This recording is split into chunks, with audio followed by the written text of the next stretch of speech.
JTV Telugu news ప్రేక్షకులకు స్వాగతం సుస్వాగతం.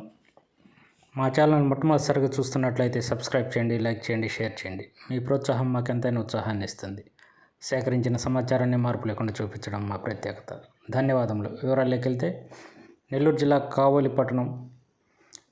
కావలి వైసీపీ నియోజకవర్గ ఇన్ఛార్జి రామిరెడ్డి ప్రతాప్ కుమార్ రెడ్డి ఆధ్వర్యంలో రాష్ట్ర మాజీ ముఖ్యమంత్రి వైఎస్ జగన్మోహన్ రెడ్డి ఆదేశాల మేరకు ప్రస్తుత ప్రభుత్వం విద్యుత్ ఛార్జీల పెంపుపై పోరుబాట కార్యక్రమాన్ని చేపట్టారు.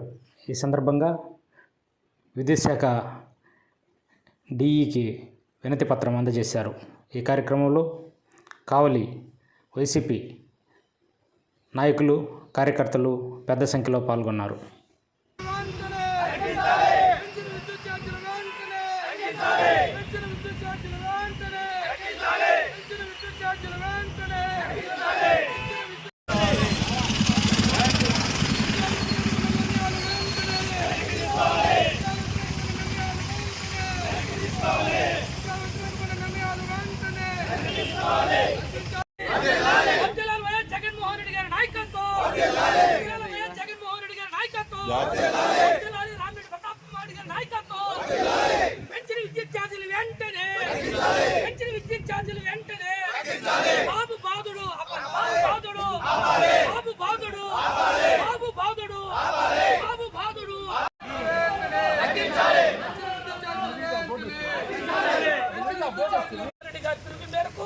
అదేవిధంగా మన కావలి నియోజకవర్గ ఇన్ఛార్జి మాజీ శాసనసభ్యులు రామిరెడ్డి ప్రతాప్ కుమార్ గారి నాయకత్వంలో ఈనాటి ముఖ్యమంత్రి గతంలో తిరిగి